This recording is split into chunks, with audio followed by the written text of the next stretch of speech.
What if the reason you're not getting faster has nothing to do with effort, discipline, or talent, but with the one part of your training that never hurts, never burns, and never feels impressive? Stay with me. This might undo everything you think you know about running. I need to say something that might make you uncomfortable. For years, I believed that if a run didn't hurt, it didn't matter. If my lungs weren't burning, if my heart rate wasn't screaming, if I didn't finish drained, I walked away feeling like I'd wasted the day. I chased exhaustion the way some people chase medals. Pain felt honest, suffering felt earned. And here's the scary part. I wasn't lazy, I was disciplined. I showed up when I didn't feel like it. I followed the plans, I tracked numbers. From the outside, I looked like the kind of runner who should be improving. But I wasn't. My pace stopped moving. My recovery got worse. My legs felt heavy more often than they felt strong. And the harder I tried to fix it, the more everything seemed to fall apart. That's when a thought started creeping in. Quietly at first, then louder every week. What if the thing I was most proud of was the very thing holding me back? What if the culture that taught us to worship pain, to glorify red zones and exhaustion, had quietly lied to us about what actually makes runners faster? If that question hits close to home, stay with me, because what I discovered next completely changed how I understand training, endurance, and progress. And before we go any further, welcome. If you care about running smarter, not just harder, make sure to subscribe to the channel. It's the best way to support this kind of deep, science-driven content. And it helps me keep making videos that challenge what we think we know. Now let's talk about the threshold nobody talks about. That question didn't come from nowhere. It was planted by the world every runner grows up in. Modern running culture has trained us to speak a very specific language. Push harder, dig deeper, break yourself a little more today so you can rebuild stronger tomorrow. We've learned to measure progress by how wrecked we feel at the end of a workout.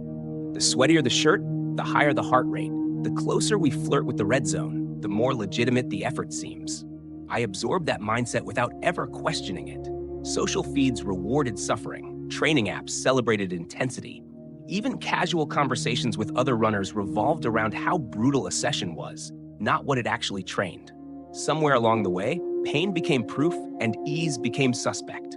What no one talks about is how quietly destructive that belief can be. When everything is framed as a battle, you stop listening to your body and start overriding it. You don't ask what a workout is meant to develop, you just ask how hard it was. And so intensity creeps into places it doesn't belong, especially on days that are supposed to be easy. Looking back, I realized I wasn't training with intention. I was training with validation in mind. I wasn't chasing adaptation. I was chasing the feeling of having done enough.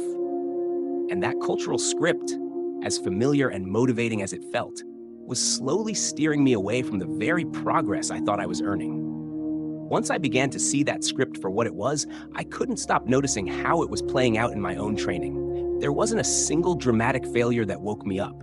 No injury, no blown race. But there was a pattern I couldn't ignore. Every run started to feel strangely similar. Not relaxed, not sharp, just consistently heavy. My easy days left a quiet fatigue behind, and my hard days never quite delivered the breakthrough they promised. I was always working, but never truly recovering or adapting. What unsettled me most was how normal this felt. I told myself this was just what serious training looked like. Tired but functional, sore but capable. I kept going because nothing was technically wrong. Yet deep down, I knew something was off.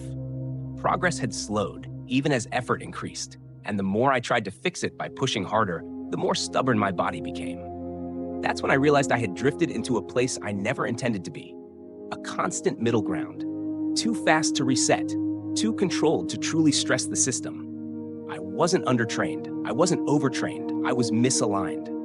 And once that thought took hold, a more uncomfortable question followed.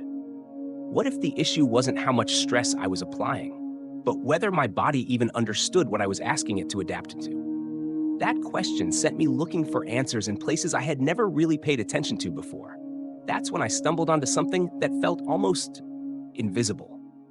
A concept that existed in physiology textbooks, lab reports, and elite training conversations, but rarely in everyday running talk. It was called LT1, The aerobic threshold. Not the dramatic threshold everyone brags about. Not the one that makes your chest burn or your vision narrow. This one showed up quietly, almost apologetically. LT1 is the first subtle shift, the moment your body begins to experience metabolic stress, even though everything still feels controlled. Breathing stays calm. Conversation is effortless. Your legs feel capable, not threatened. If anything, it feels suspiciously easy, like you're holding something back. And that's exactly why it unsettled me. I remember thinking, there's no way this is doing anything. It didn't trigger the signals I had been trained to trust. No pain, no urgency, no feeling of accomplishment when I stopped, just steadiness. But the more I sat with it, the more I realized how revealing that reaction was. I had learned to associate effectiveness with discomfort, not with precision. LT1 challenged that belief at its core. It wasn't asking me to prove toughness. It was asking me to listen. What intrigued me most wasn't what LT1 demanded physically, but what it demanded mentally. Patience, restraint, trust. And for the first time, I started to wonder if the most important work I'd been skipping wasn't the hardest work at all, but the quietest. Once I stopped dismissing that quiet intensity, I started asking what was actually happening beneath the surface. What I discovered reframed nearly every frustration I'd had as a runner.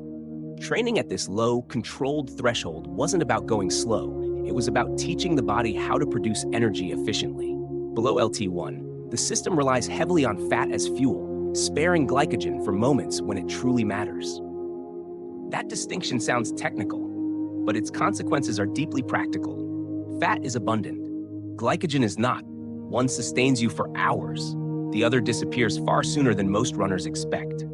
This kind of training sends a very specific message to the body.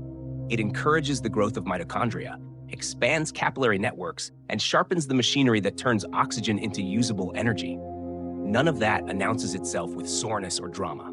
It happens quietly, run after run, laying down infrastructure rather than fireworks. Suddenly, things I once blamed on mental weakness made sense. Late race fatigue, heavy legs without breathlessness, the feeling of hitting an invisible wall despite pacing correctly. My engine wasn't failing. It was running on a system that had never been fully built. LT1 wasn't about adding intensity. It was about correcting the foundation.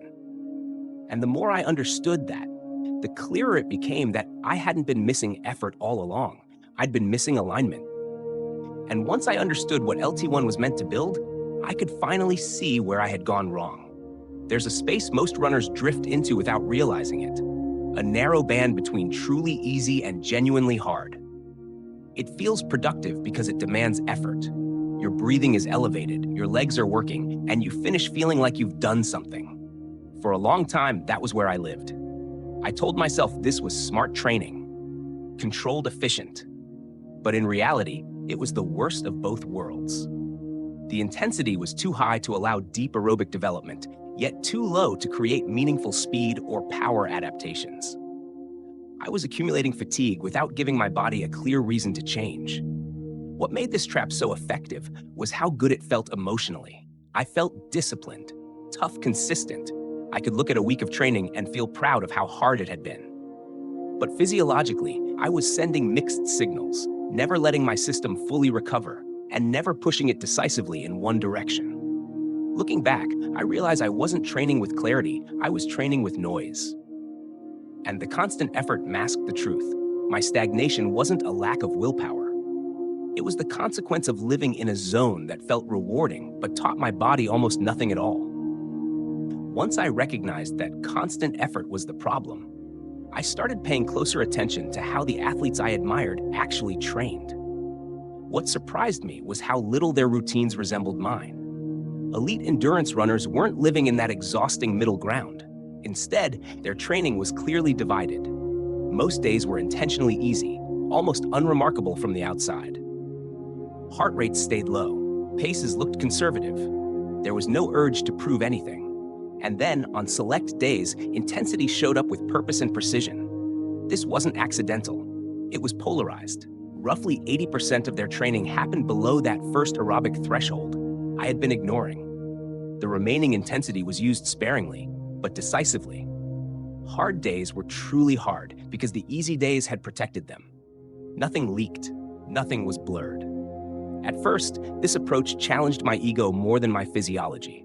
I had to confront the idea that what I once labeled as laziness or lack of ambition was actually restraint, discipline of a different kind. These athletes weren't avoiding discomfort, they were choosing when it mattered. The contrast was impossible to ignore. While I was chasing effort for its own sake, they were chasing adaptation. They weren't interested in how tired they felt at the end of a session. They cared about what signal each session sent to the body. And suddenly, it became clear that the real gap between us wasn't talent. It was intent. And when I connected that intent to race performance, one detail brought everything into focus. For most runners, marathon pace doesn't live at the edge of suffering. It sits in a narrow space above that first aerobic threshold, but still below the point where lactate spirals out of control. That means your ability to hold pace for hours depends less on how high your red line is, and more on how strong your aerobic floor has become. When I looked back at my own races, the pattern was obvious. My breathing stayed calm, my heart rate looked reasonable, yet my pace faded anyway. It wasn't panic or lack of grit. It was physiology. My LT1 simply wasn't high enough to support the speed I was asking for over that distance. That realization was sobering, but also clarifying. It meant marathon success wasn't about surviving pain longer. It was about raising the pace at which easy systems could still do most of the work I'm named. And once I understood that, the marathon stopped feeling like a mystery and started feeling like a solvable problem. Once that clicked, the question was no longer why, it was how. Learning to run truly easily forced me to confront habits I didn't know I had. I had to let go of pace targets and replace them with internal signals. Breathing became the guide. If I couldn't speak in full, relaxed sentences, I was going too fast. Heart rate became a boundary instead of a scorecard. Some days that meant slowing down far more than I expected, especially when conditions weren't perfect. The most difficult part wasn't physical, it was psychological. Easy running stripped away the feeling of accomplishment I used to rely on. There was no rush, no sense of victory when I finished, just calm, steady work. But over time, something shifted. Long runs stopped leaving me depleted. Recovery days actually restored me. My body began responding in ways intensity never delivered on its own. I realized that easy running wasn't passive, it was deliberate. It required restraint, trust, and patience. And slowly, almost imperceptibly, it started building the durability I had been chasing through effort alone. And with that durability came a quieter, but far more reliable sense of progress. Training no longer felt like a constant test of willpower. It felt intentional, purposeful. I stopped measuring success by how wrecked I felt and started noticing how consistently my body showed up, day after day. Runs ended with energy left instead of debt. Fatigue stopped spilling into the rest of my week. Confidence grew, not from adrenaline, but from stability. What surprised me most was how subtle the change felt in the moment, yet how profound it became over time. There was no single breakthrough workout, no dramatic transformation to point to, just a steady alignment between what I asked of my body and what it was actually prepared to give. Running slowly didn't make me less serious as an athlete. It made me more honest, more patient, more resilient. And once I understood that progress doesn't have to hurt to be real, everything else in my training began to make sense, not because I tried harder, but because finally, I was listening. When I step back and look at this journey, what stands out most isn't a training method, a heart rate zone, or a scientific term. It's the realization that real progress often hides inside things that feel quiet, slow, and almost invisible. We're taught to equate effort with pain, intensity with value, and exhaustion with growth. But whether in running or in life, that mindset can keep us constantly busy without actually moving us forward. The lesson here is simple, but uncomfortable. Sustainable progress comes from alignment, not force. Doing the right work at the right time, even when it doesn't feel impressive. Applied to life, it means building strong foundations patiently instead of chasing constant pressure and validation. Now I'm curious, what's one area in your life or training where you might be pushing harder instead of smarter? Let me know your thoughts in the comments so we can all learn from each other. And if this way of thinking resonates with you, don't forget to subscribe to the channel. Your support is what keeps these deeper, more meaningful conversations going.